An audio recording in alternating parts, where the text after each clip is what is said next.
समन्ता चक्रवालेषु अत्रा गच्छन्तु देवता सद्धम्मं मुनिराजस् सुनन्तु सग्गमुक्कदं धम्मස්සවන කාලෝ අයං බදන්තා ධම්මස්සවන කාලෝ අයං බදන්තා ධම්මස්සවන කාලෝ අයං බදන්තා නමෝ තස්ස භගවතු අරහතෝ සම්මා සම්බුද්දස්ස නමෝ තස්ස භගවතු අරහතෝ සම්මා සම්බුද්දස්ස නමෝ තස්ස භගවතු අරහතෝ සම්මා සම්බුද්දස්ස.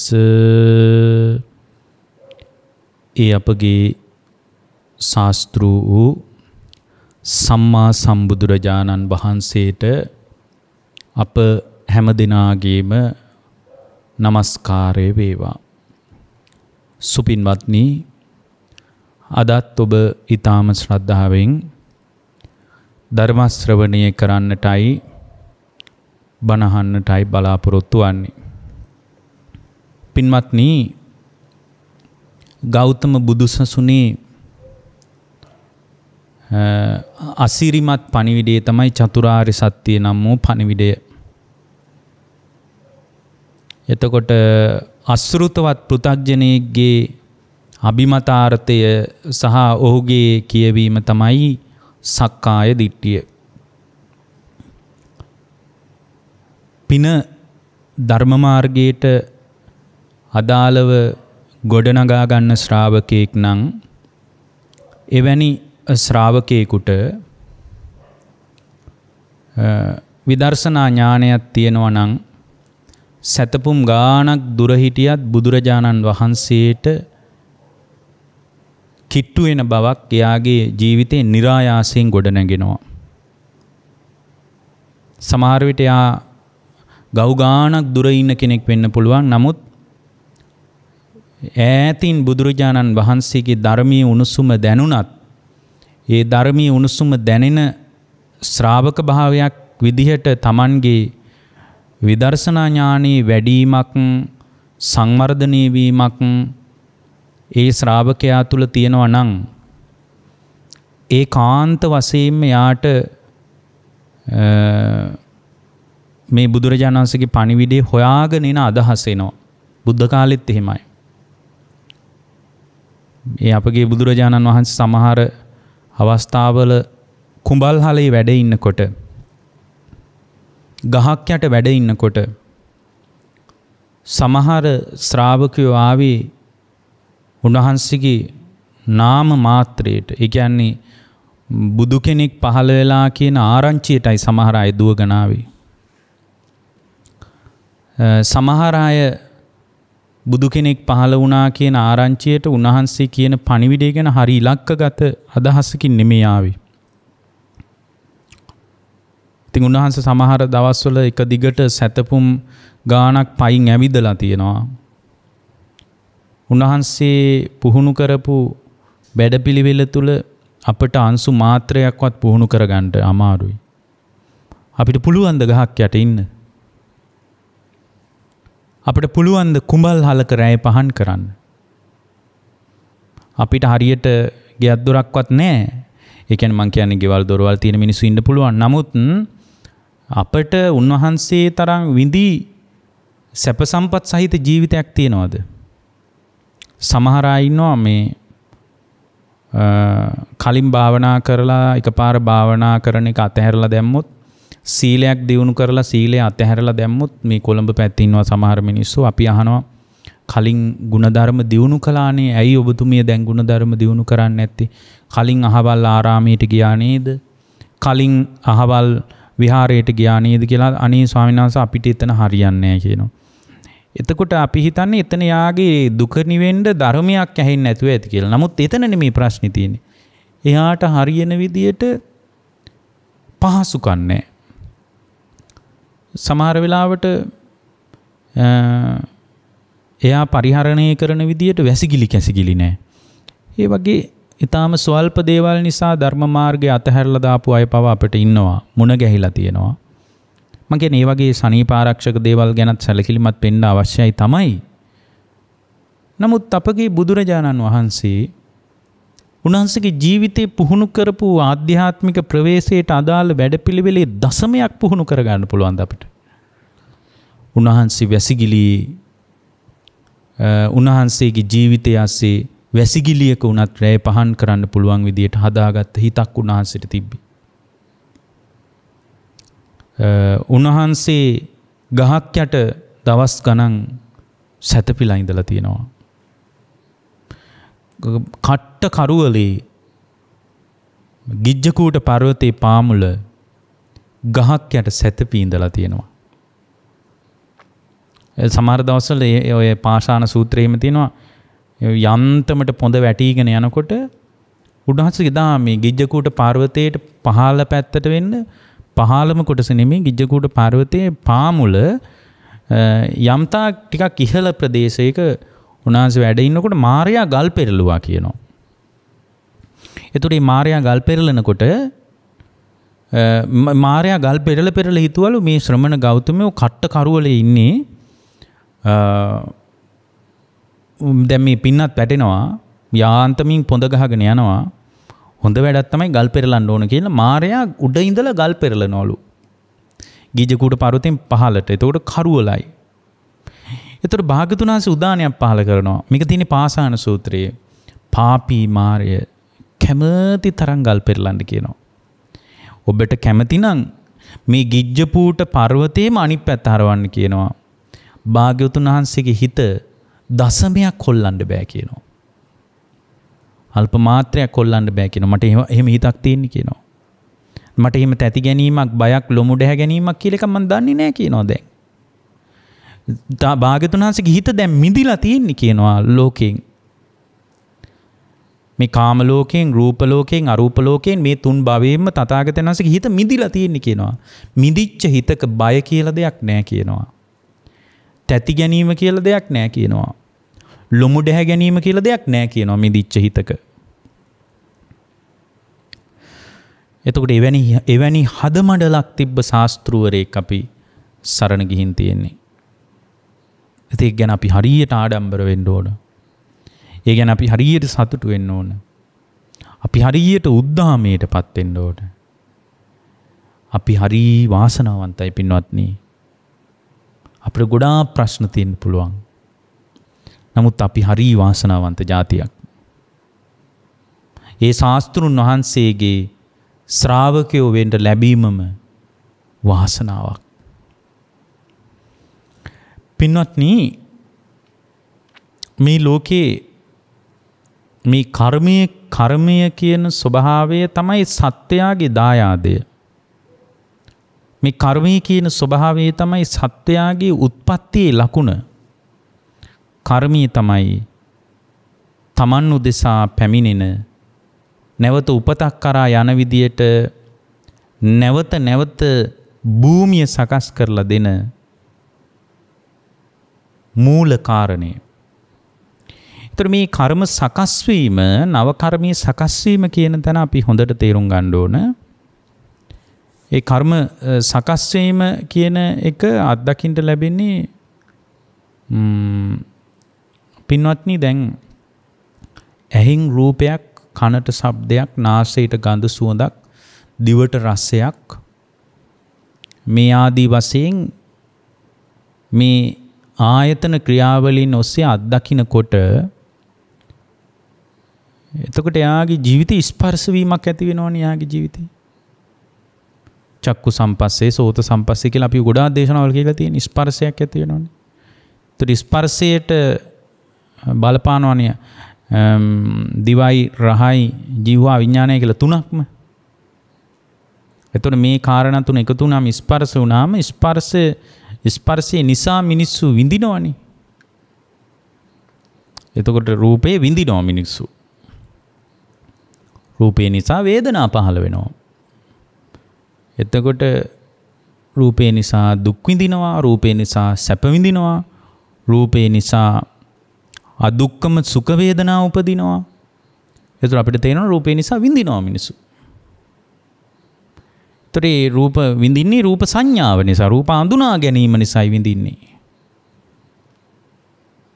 එතකොට ඒ අඳුනා ගැනීම නිසා විඳිනකොට ඒ විඳීම මුල් කරගෙන පින්වත්නි ඒ විඳීමට අනුව සංඥා පහළ වෙනාම හඳුනා ගැනීම වුණාම හඳුනාගත්ත දේත් විඳිනවා විඳ හඳුනා ගන්නවා. එහෙමත් වෙනවනේ. ඒ හඳුනා ගැනීම නිසා පින්වත්නි ඒ රූපේ නිසාම යාගේ හිතේ සිතුවිලි ජනිත වෙනව නේද? ඒකට අපි කියනවා රූප සංචේතනා කියලා. ශබ්දේ වින්දාම විඳින දේ අඳුනගත්තාම අඳුන ගැනීමට අනුව සිතුවිලි ජනිත වෙනව නේද? ඒකට කියනවා ශබ්ද සංචේතනා කියලා.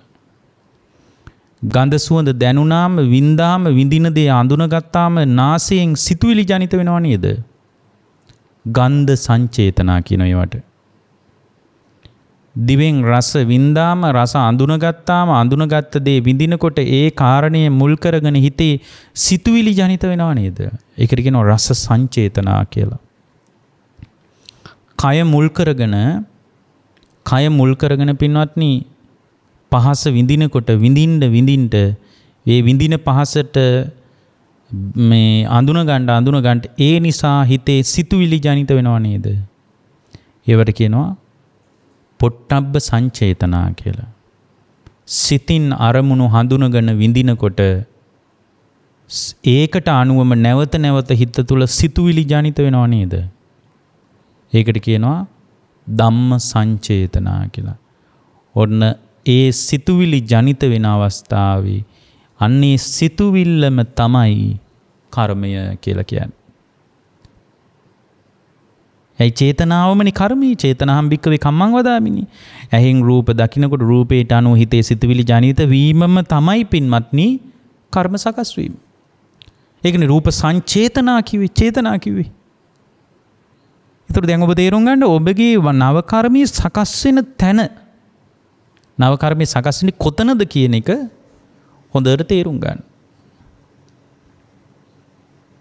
එතකොට ඒකට අනුව පින්වත්නි ආ කයෙන් වචනින් මනසින් අකුසල් පැත්තටත් තල්ලු වෙනවා කුසල් පැත්තටත් තල්ලු වෙනවා. ඉතින් මේක තමයි අපේ භව ගමනේ ඉන්ධන සකස් කර ගැනීම. එතකොට මේ භව ගමනේ නිදහස් වෙන ශ්‍රාවකයෙකුට අදාළ ඊටාම වැදගත් දහම් කොටාසයක් මම අද මේට සම්බන්ධ කරලා දේශනා කරන්න කල්පනා කළා. ඒ තමයි ඔබට මතක ඇති මීට කලින් අපි එක දේශනාවකදී අපි මතක් කළා ශුන්්‍යත සමාධිය අනිමිත්ත සමාධිය ආදී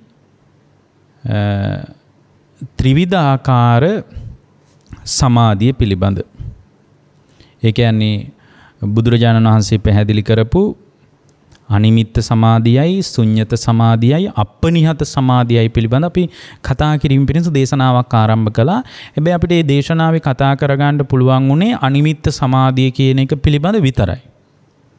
එතකොට ඒ අනිමිත්ත සමාධිය කියන්නේ මොකක්ද කියලත් ඒ අනිමිත්ත සමාධිය ඇති කර ගැනීම තුළ අනිමිත්ත විමෝක්ෂය කරා. ඒ කියන්නේ අනිමිත්ත සමාධිය නිමිති වශයෙන් මේ ලෝකේ ගන්නෙ නැතිකම නිසා ඒ පුද්ගලයා තුළ ඒ නිමිති වශයෙන් නොගැනීම මුල් කරගෙනම හිතේ ජනිත වන ඒ මේ ඝන සංඥාවෙන් බැහැර වෙලා හිත වැඩිම නිසා ඒ තුලම යම් කෙනෙක් මාර්ගඵලයකට පැමිණෙනවා නම් ඒකට කිව්වා අනිමිත්ත විමෝක්ෂය කියලා. අපි ඒක ගැන එක දේශනාවකදී කතා කළා.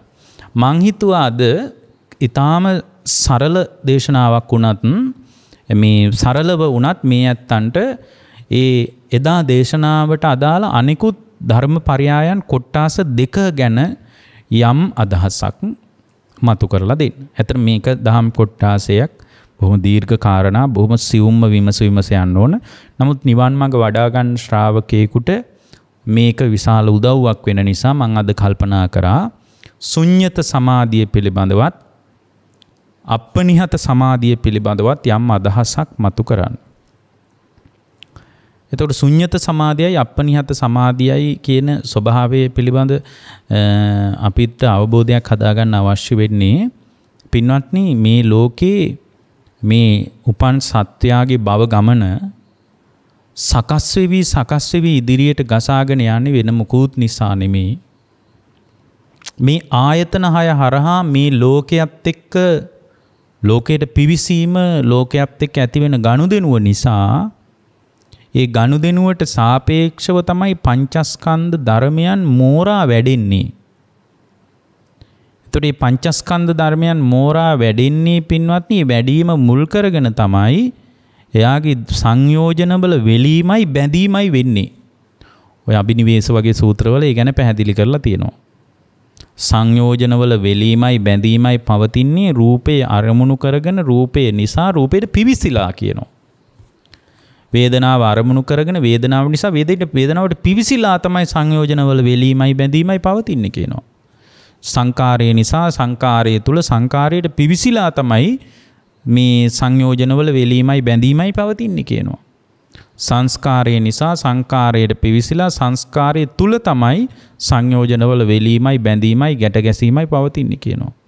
සංකාරය නිසා සංකාරයට තුල සංකාරයට පිවිසිලා තමයි විඥානය නිසා විඥානය තුල විඥානයට පිවිසිලා තමයි සංයෝජනවල වෙලීමයි බැඳීමයි ගැට ගැසීමයි පවතින්නේ. එතකොට රූපයයි වේදනාවයි සංඥාවයි සංකාරයයි විඥානයයි කියන මේ පංචස්කන්ධ ලෝකය පිළිබඳ යම් ශ්‍රාවකයෙක් තුල මේ පංචස්කන්ධ ලෝකයේ පිළිබඳ යථා ස්වභාවය මොකද්ද? අනිත්‍ය වශයෙන් පවතින මේ ස්කන්ධ ක්‍රියාවලිය පිළිබඳ පංචස්කන්ධ ලෝකයේ පිළිබඳ දැක්ම තුල ඒ වගේ මේ පංචස්කන්ධ ලෝකයේ දුකක් වශයෙන් දැකීම තුල මේ පංචස්කන්ධ ලෝකයේ අනාත්ම වශයෙන් දැකීම තුල අර වෙලිච්ච සංයෝජන ගැට ගැහිච්ච සංයෝජන ග්‍රහණය වෙච්ච සංයෝජන ක්‍රමානුකූලව බුරුල් වෙන්න පටන් ගන්නවා. අනේ බුරුල් කරගන්න ශ්‍රාවකෙක් මේ ගැට ටික ඒ නිසා මේ ඒ පුද්ගලයාට ගැළපෙන විදියට හිත දියුණු කරගන්න එක හිත වඩා ගන්න එක ඊටාම වැදගත් දෙයක්. මොකද එහෙම නැති වුණොත් ඒ ශ්‍රාවකයාගේ නිවන් මඟ උනත් යට යන්න පුළුවන්.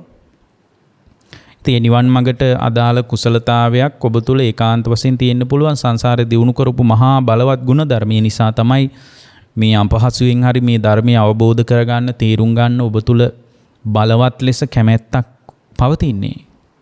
පින්වත්නි ඒකට දැන් කෙනෙක් කියන්න පුළුවන් එදා මේ අනිමිත්ත සමාධිය තුලින් අනිමිත්ත විමෝක්ෂය ගැන කතා කළා. දැන් ඉතින් දිතුරු දෙක කතා කරලා ඒ කාරණේ ගැන අපිට හරියට අදහසක් නැහැ වගේ හිතෙන්න පුළුවන්. පින්වත්නි මේ කාරණා තුනම දැනගන්න ඕනේ. එක කාරණයක් දියුණු කිරීම තුළ සම්පූර්ණයෙන් අරහත්ත්වේ කරා යන්න පුළුවන්. කෙලසුන්ගෙන් සම්පූර්ණයෙන් නිදහස් වෙන්න පුළුවන් එකම කාරණයක් දියුණු කිරීම තුළ උනත්. මේ කාරණා ඔක්කොම දියුණු කරන්න ඕනේ කියලා එකක් නැහැ. එක කාරණයක් දියුණු කළොත් ප්‍රමාණවත්. ඒකේ අතිරේක ඉතුරු කාරණා දෙක ගැන කියන්නේ මේ දෙකම ඕනත් නැහැ. එක කාරණයක් දියුණු කරලා යම් ශ්‍රාවකයෙකුට අවබෝධය කරා එන්න පුළුවන්. ඒ කියන්නේ ශුන්්‍යත සමාධිය දියුණු කරලා ශුන්්‍යත විමෝක්ෂය කරා පැමිණෙන්නත් පුළුවන්. අපනිහත සමාධිය දියුණු කරලා අපනිහත සමාධිය තුලින් අපනිහත විමෝක්ෂය කරා පැමිණෙන්නත් පුළුවන්. මේක ධර්ම කොටස දෙකක්. මේ එක තැනකින් හරි යම් ශ්‍රාවකයෙකුට විමුක්තිය ස්පර්ශ කරන්න පුළුවන්. මේ කාරණා දෙකම එකම ක්‍රමය වෙන්නත් බෑ. මේකට තව එක ක්‍රම කියන්න පුළුවන්. අපිම කොච්චර ක්‍රම කියලා තියනවද පංචස්කන්ධයේ යථාර්ථ අවබෝධය දකින්න. ඉතින් මේකත් එක්තරා තවත් වෙනත් දහම් කොටාසයක් විදියට සලකා දියුණු කරන ශ්‍රාවකයෙකුට දියුණු කරගන්නට පුළුවන්.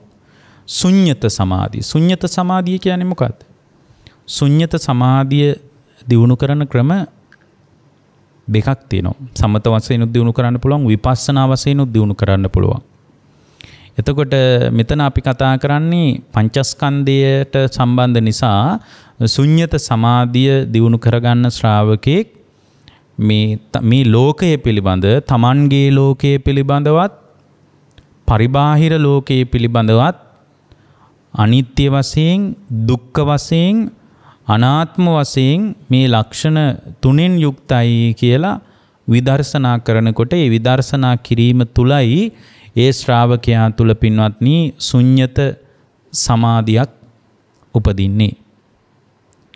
එතකොට ඇතර මේ ශුන්්‍යත සමාධිය කියලා කියන්නේ මේකේ ප්‍රධාන වශයෙන් අපි දැනගන්න ඕන දෙයක් තමයි මේ ලෝකේ නිරෝධය දැකීම තුලයි ශුන්්‍යත සමාධිය උපදින්නේ.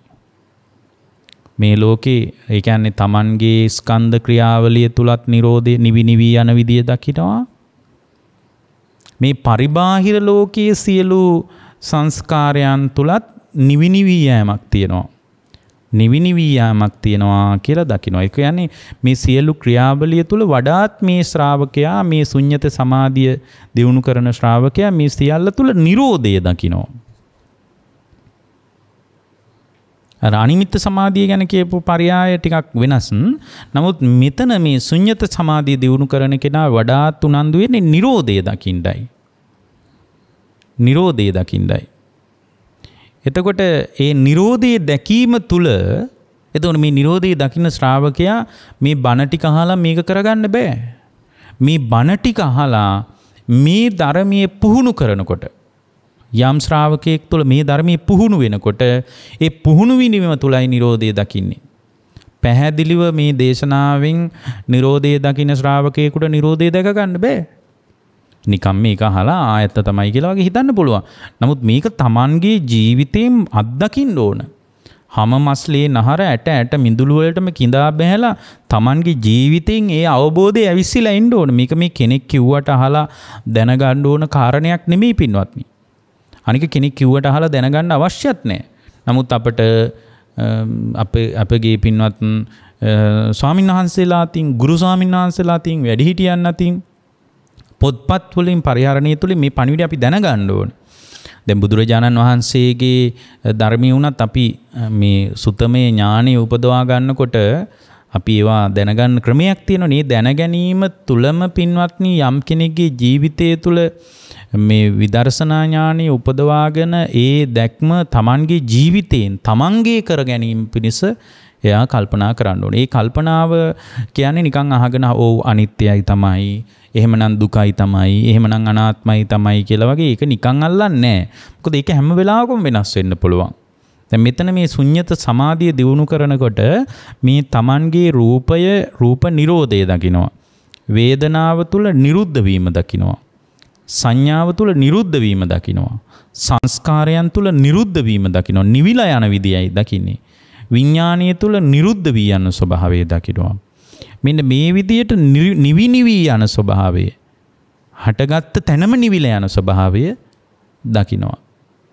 එතකොට මේ හටගත්ත තැනම නිවිලා යන විදිය දකිනකොට ඒ දැකීම තුළ මේ නිරෝධය දකිනකොට එයාට ශුන්්‍යත විමෝක්ෂය කරා ඉන්න පුළුවන්. ඒ කියන්නේ ඒ ශුන්්‍යත භාවය, ශූන්‍ය භාවය මේ තුල කිසිවක් ග්‍රහණය කරගත යුතු දෙයක් නැති භාවය, මේ තුල ශූන්‍යයි මේ තුල කිසිවක් ගන්න නැහැ කියලා දැක්ම දකින්න පුළුවන්. මේ සමාධිය දියුණු කරන ශ්‍රාවකයෙකුට මේ තමන්ගේ පංචස්කන්ධ ලෝකයත් පරිබාහිර පංචස්කන්ධ ලෝකයත් මේ තුන් භවය පුරාවටම පවතින සියල්ල තුල නිවි යන ස්වභාවයක් පවතිනවා කියලා දැකීම තුල පින්වත්නි. එතකොට මුළු විශ්වය පුරාම පින්වත්නි මේ ඇතිවෙන ක්‍රියාවලිය තුළ ශුන්්‍යත විහරණයෙන් වාසය කිරීමට භාග්‍යවතුන් වහන්සේ අපට හරියට අනුශාසනා කළා. මේ කියන්නේ බුද්ධ ශ්‍රාවකයෙකුට මේක ඊටාම වැදගත් දෙයක්. උන්වහන්සේ මතක් කරනවා ශුන්්‍යතානුපස්සින් භාවෙන්තෝ අත්තාබිනිවේසං භාවෙන්තෝ අත්තාබිනිවේසං පජහති කියලා. උන්වහන්සේ වදාරනවා පින්වත් මහණෙනි ශුන්්‍යතානුපස්සින් භාවෙන්තෝ අත්තානෝ අබිනිවේසං පජහති. ඒ කියන්නේ පින්වත්නි මේකේ කියන්නේ මේ ශූන්‍යතාවයේ දැකීම තුළ මේ ශුන්්‍යත සමාධිය දියුණු කරනකොට ඒ දියුණු කරන ශ්‍රාවකයා තුළලු අත්තාබිනිවේසං පජහති.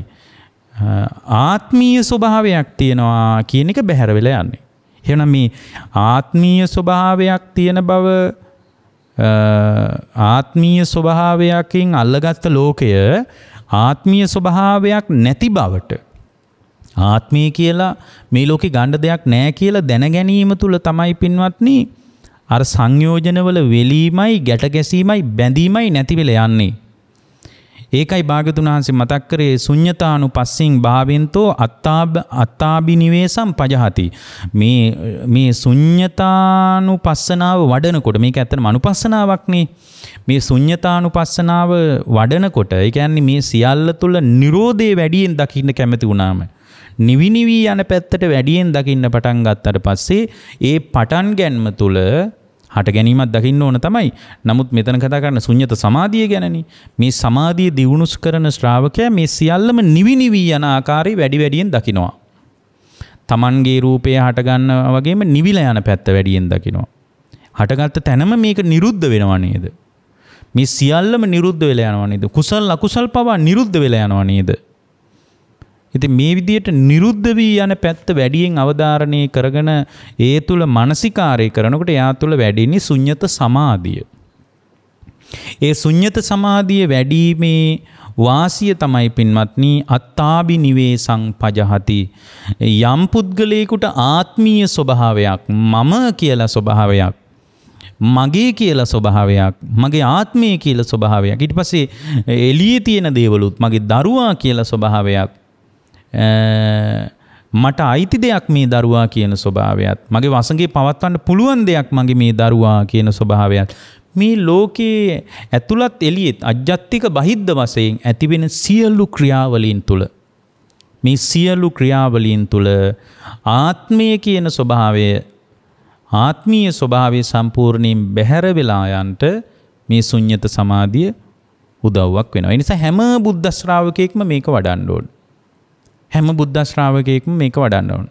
ඒ කියන්නේ මේ නිවි යන විදිය දැකීම තුළම යාම ශ්‍රාවකයෙකුට අවශ්‍ය නම් ධර්ම මාර්ගය ස්පර්ශ කරන්න පුළුවන්. මොන වගේ නිවි යාම දකින්නේ? පළවෙනියෙන් Tamanගේ පංචස්කන්ධ ලෝකේ නිරුද්ධ වෙලා යන විදිය දකිනවා. ඊට පස්සේ බාහිර අපේ සත්ව පුද්ගල ස්වභාවයෙන් මේ සවිඥානික කයවල් සහිතව අපි අල්ලගත්ත දේවල් තියෙනවනේ. ඒ වගේ නිවි යන ස්වභාවය දකිනවා. ඊට පස්සේ පදාර්ථයක් විදියට මේ මූලික ධාතු ස්වභාවය තුළ පවතින පඨවි ආපෝ තේජෝ වායෝ කියන මේ රූපය ඇඳිලා තියෙන පදාර්ථවල නිවි යන ස්වභාවය දකිනවා. ඊට පස්සේ මේ ලෝකේ සියල්ල තුළ කුසලයක අකුසලයක පවා නිවි යන ස්වභාවයක් නිරුද්ධ වෙලා යන වැය වෙලා යන ස්වභාවයක් පවතිනවා කියලා දකිනවා. ඒ දකින්නේ භාවනාව තුලින්. ඒ භාවනාව තුළින් දකිනකොට ඒ දැක්මෙන් තල්ලුව දෙන්නේ මොකටද? මේ ආත්මීය ස්වභාවය දුරු කරගන්න.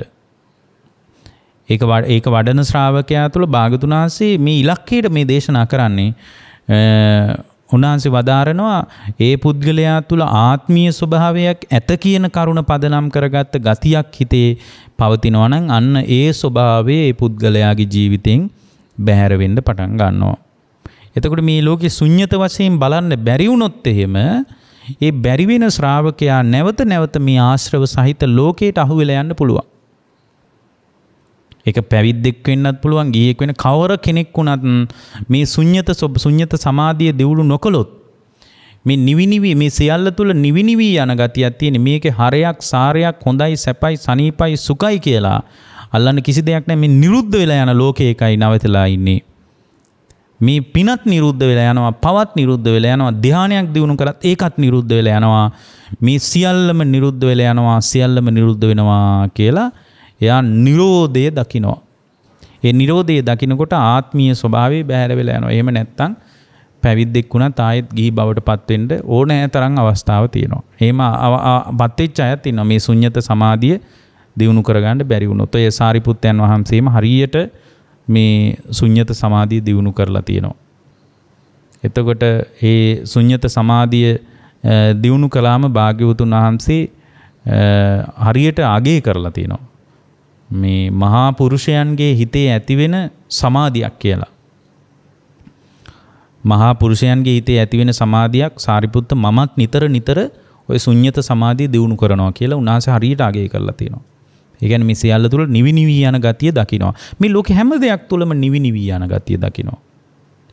එතකොට මේ නිරුද්ධ වීම දකින්නේ ධාතු ස්වභාවය තුලත් නිවි යන ස්වභාවයක් තියෙන. දැන් රූපේ නම් නිවි යනවා කිව්වන් පස්සේ කෙනෙකුට ඒක ප්‍රකට වෙන්නේ. නමුත් රූප කලාප විදියට ගත්තාම ඒ සියල්ලම මේ දැන් අතක් උස්සන එක තුල පවා නිවි යන ගතියක් තියෙනවා කියන එක දකින්න. ඒ කියන්නේ රූප කලාප වශයෙන් ගත්තත් නිරුද්ධ වී යන ගතියක් හැම වෙලාවකම නිරුද්ධ වෙලා යන ස්වභාවයක් තමයි පවතින්නේ කියන දැක්මට එනවා. ඒ දැක්ම තුල තමයි යා තුල ශුන්්‍යත සමාධියක් උපදින්නේ. ශුන්්‍යත සමාධියක් උපදින්නේ. එතකොට ශූන්‍ය වශයෙන් මොනවද මේ කියල්ලන්න ගන්න දෙයක් තියෙන කියලා දකිනවා. එතකොට මේ දකින ශ්‍රාවකයා මේ අර අපි ඊට කලින් මතක් කරේ අනිමිත්ත සමාධිය කියලා එක. එතකොට මේකේ ගන්න එහෙම දෙයක් නැහැ කියලා දකින්නේ මේ පේන එක නෙමෙයි ඇත්ත මේක. මේ පේන தත්ත්වය ඇත්ත මේක නෙමෙයි.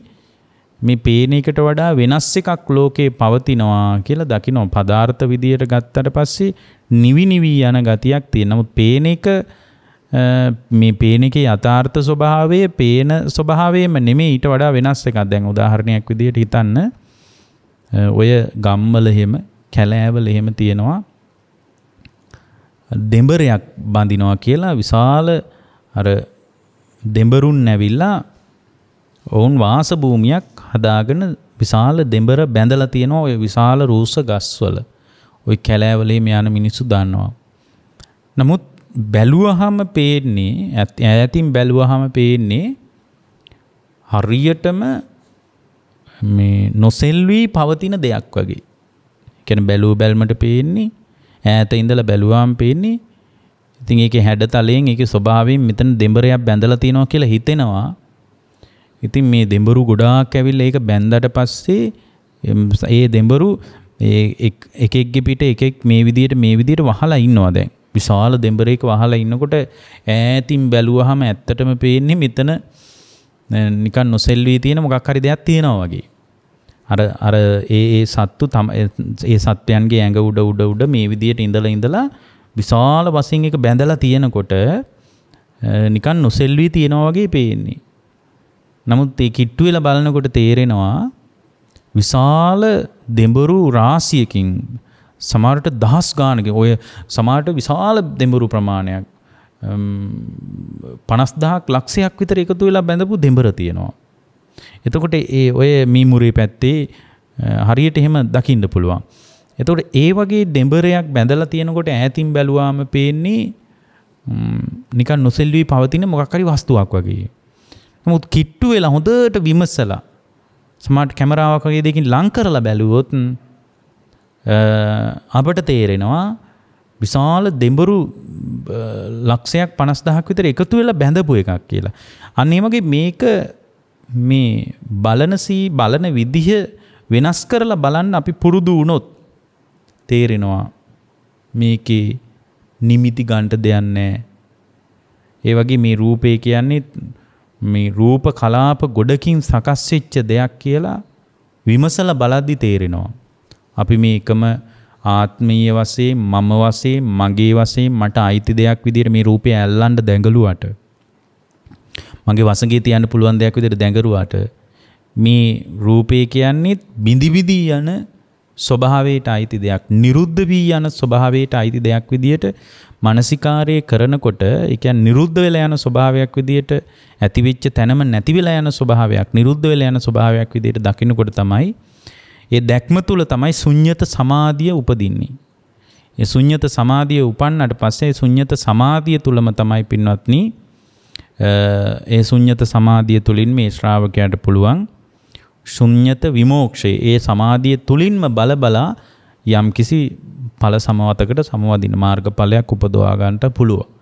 ඒ වැනි මාර්ගඵලයක් උපදවා ගත්තොත් ඒ උපදවාගත් මාර්ගය හඳුන්වන්නේ ශුන්්‍යත විමෝක්ෂය කියලා.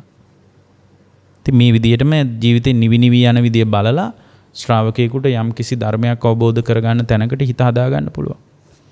ඒතකොට එවැනි ශ්‍රාවකයෙක් නැවත නැවත ලෝකයාට වටිනාකම් දෙන්න. මේ අපි කතා කරන මේ ලෝකයට නැවත තක්සේරු දෙන්න පටන් ගන්නෑ. ඒ වගේ තැනකට එයා යොමු වෙන්නේ නැහැ. එයා දකින්නේ මේ සියල්ලම නිවි යන දේවල් ටිකක් විදියට. ඉතින් ඒක දකින්න බැරි වුණොත් එහෙම ඒක අමාරු වෙනවා. එක හාමුදුරුව කෙනෙක් හිටියා. ඒ හාමුදුරුව විවාහ වෙලා පස්සේ මහාන වෙලා තියෙන්නේ. ඉතින් මේ හාමුදුරුව මහාන වෙලා ඉන්නකොට මේ ගෙදර නෝනා අඬා පණිවිඩේ යනවා. ඉතින් අඬා පණිවිඩේ යනවා ඉන්න බෑ තනියෙන් කොහොමද ඉන්නේ? ඉතින් ඇයි මාව දාලා ගියේ මෙහෙම කියා දැන් මේ පණිවිඩය වෙනවා. ඉතින් මේ හාන්දුරුවන්ටත් මේක මහ ඉස්සරදයක්. ඇයි හැමදාම පණිවිඩය වෙනවනේ. අඬ පණිවිඩය වෙනවා. ඉතින් එන කෙනා කියන්නේ අන්න අඬාගෙන ඉන්නවා. වැලහින්නක් වගේ වැළපි ඉන්නවා. ඉතින් ඔබ වහන්සේ නැතිකමට ඉතින් ඇයි ඔබ වහන්සේ ආවේ හරි අපරාධයක් ආවේ කියනකොට අර මිනිසුන්ට පේන්නේ මේ ලෝකෙ හිම නිවි යන එකක් විදිහට ලෝකයට පේන්නේ නැහනේ. ඒතර අර ඒක පණිවිඩය අරන් එන කෙනත් කියන්නේ අනේ අර කාන්තාව අසරණ කරා වගේ. කොහොමත් සංසාරය අසරණයි කියලා මිනිසුන්ට තේරෙන්නේ නැහනේ.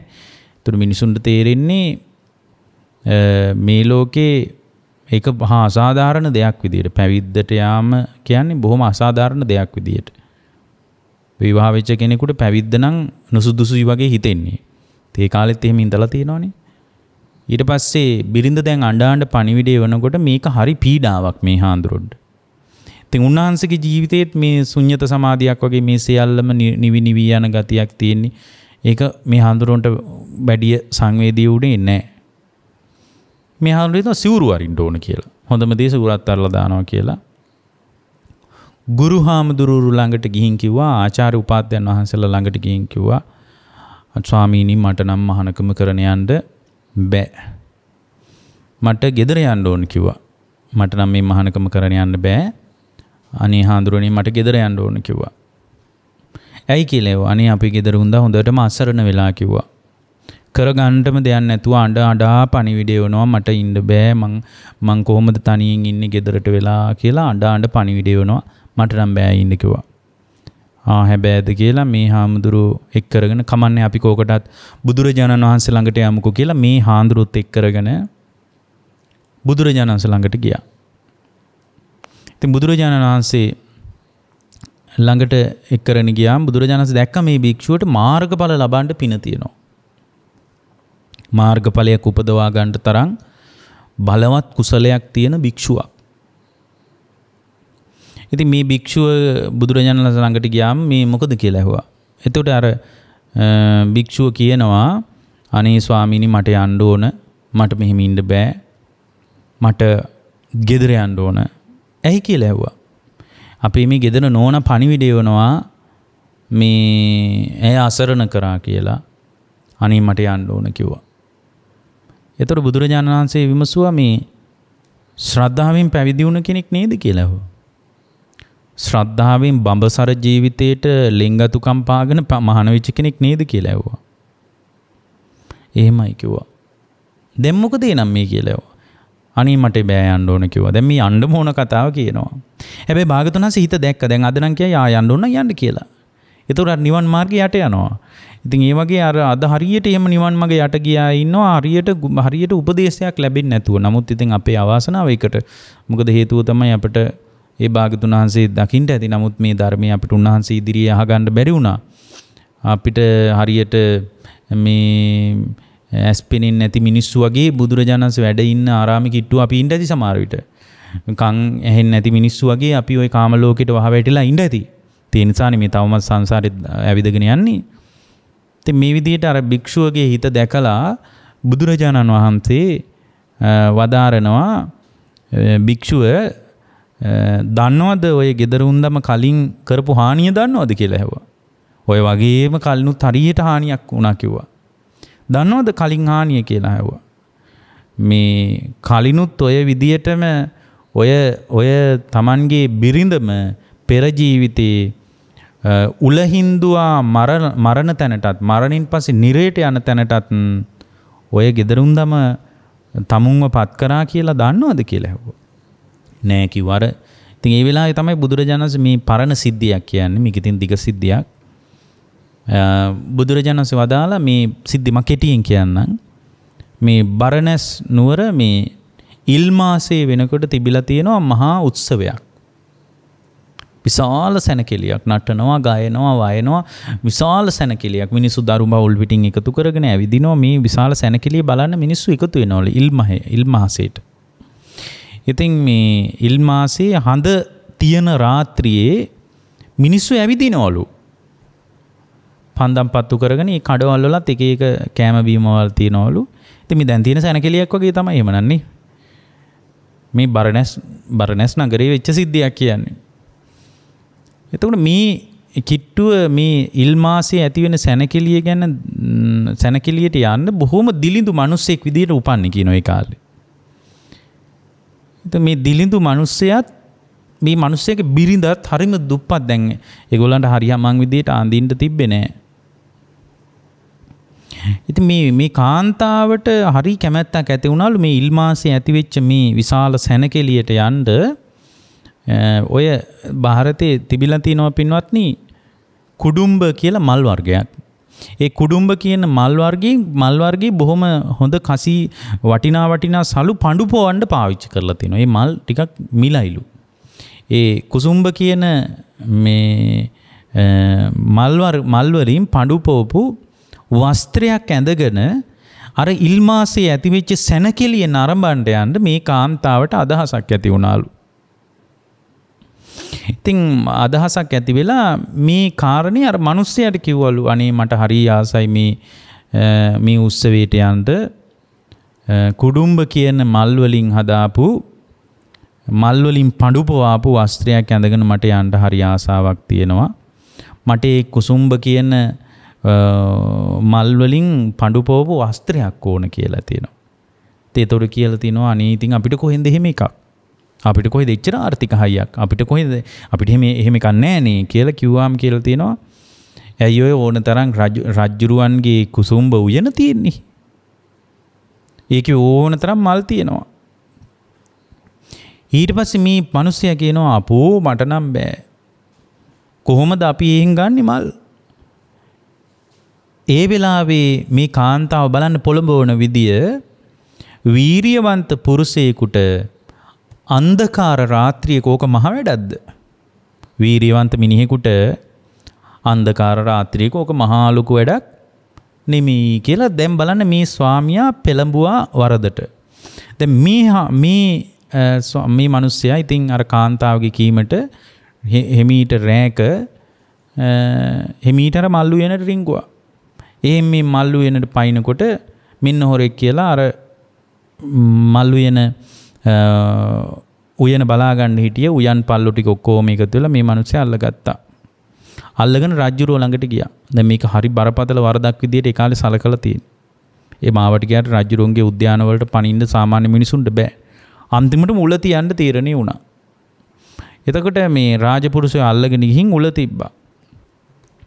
ඒ උල තියෙන වෙලාවේ පින්වත්නි කපුටෙක් ඇවිල්ලා මේ අර ගලන ලේ ගලනකොට ඒ ලේ බිබි මම හිතන්නේ උල තියෙන තැන මේ එහෙම හුරු වෙලා හිටපු කපුටොත් ඉන්න ඇති. ඒවා හුරු කරලා තියෙන්නේ නැති. අර වේදනාව තවත් උද්දීපනය කරන්න.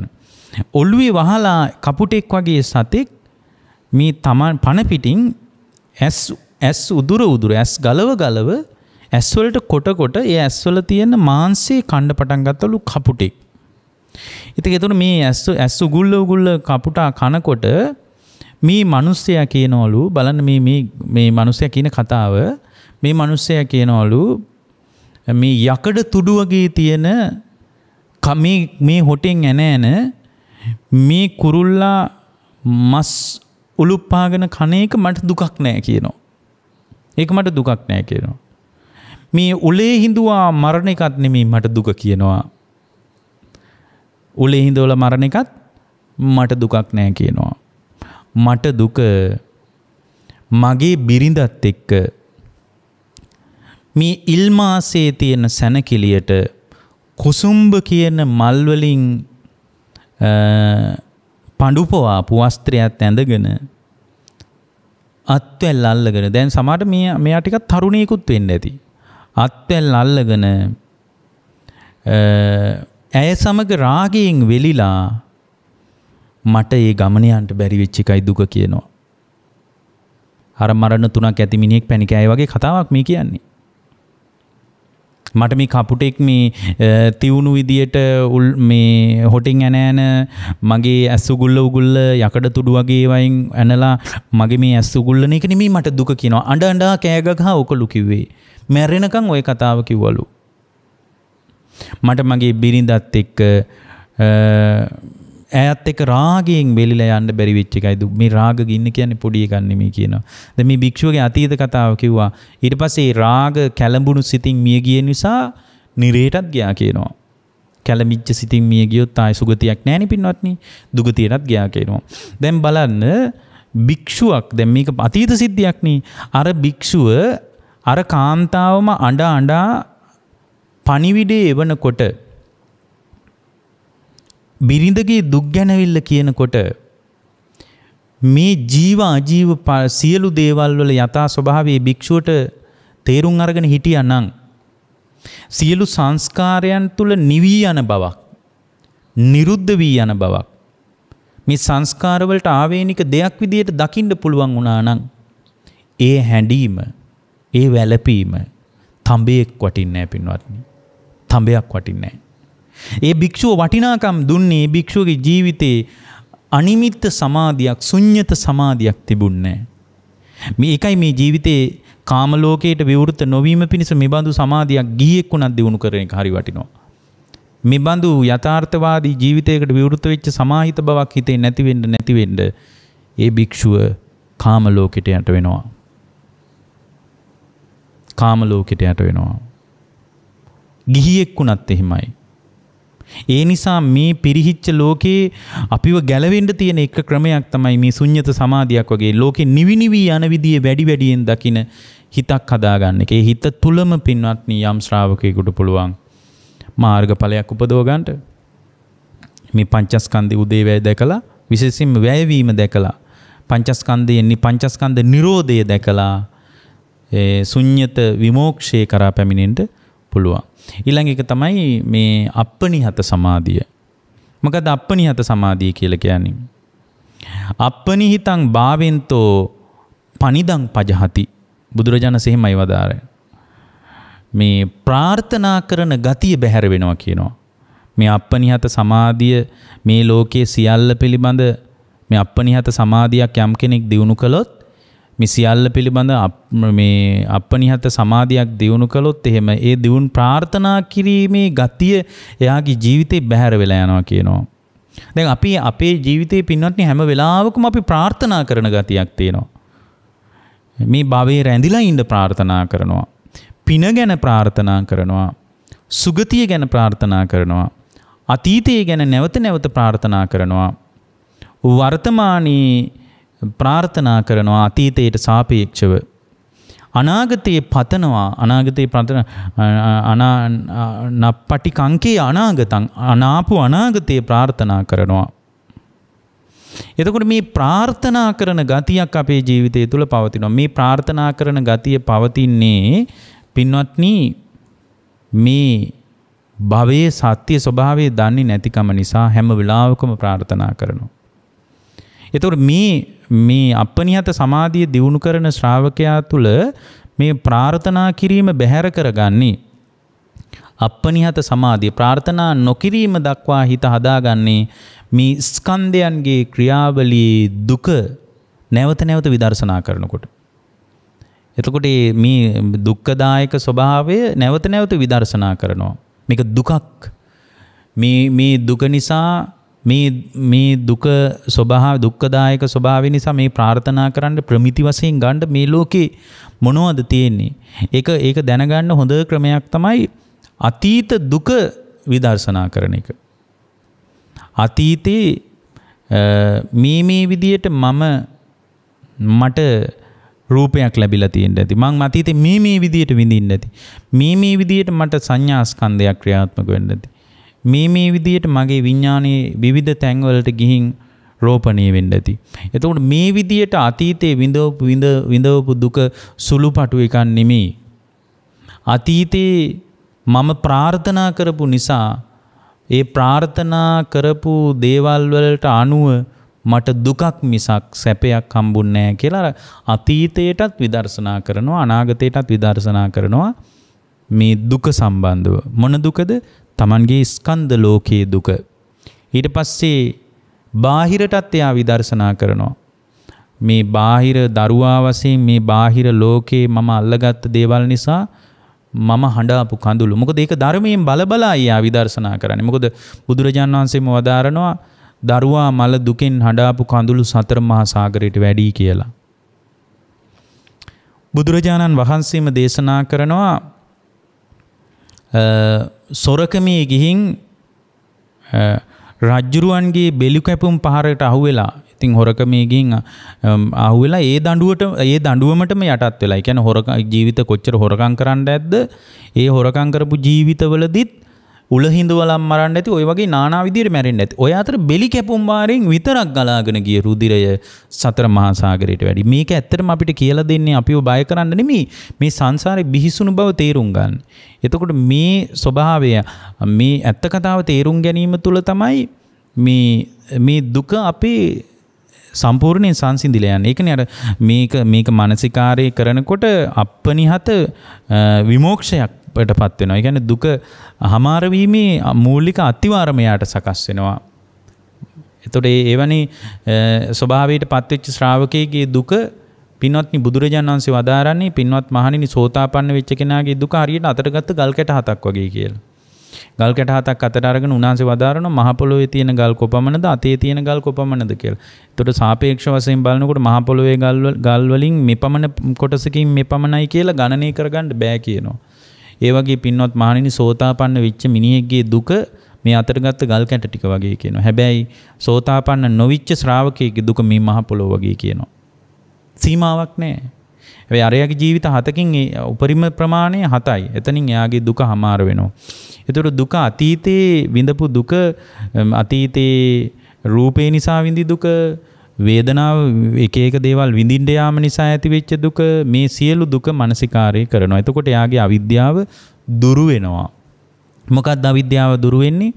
ප්‍රාර්ථනා කිරීමට මේ ස්කන්ධයන් තුල කිසිවක් නැහැ. ප්‍රාර්ථනා කිරීමට මේ ස්කන්ධයන් තුල කිසිවක් නැහැ. රූපස්කන්ධය රැක ගන්න කියලා කීයක් දේ අතීතේ කරලා තියෙනවද? මේ රූපේ රැක ගන්න. නමුත් පුළුවන් වුණාද? මේ රූපේ රැක ගන්න කියලා වර්තමානයේ කීයක් දේවල් කරනවද? රූපේ රැක ගන්න කියලා ප්‍රාර්ථනා කරගෙන කීයක් දේවල් කරනවද? පුළුවන්ද? බෑ. මේක අසාර්ථක උත්සාහයක් කියලා එයා තුල පවතින අවිද්‍යාව දුරු කර ගන්නවා පින්වත්නි. පරමාණුක තරම්වත් රූප කොටසක ඇලෙන්න ප්‍රාර්ථනා කරන්න දෙයක් නැහැ කියලා රූපය පිළිබඳ මනසිකාරය කරනවා. මේ විදිහට ස්කන්ධයන් පංචකයම පිළිබඳ මනසිකාරය කරනවා. ස්කන්ධයන් පංචකය පිළිබඳවම මනසිකාරය කරනවා.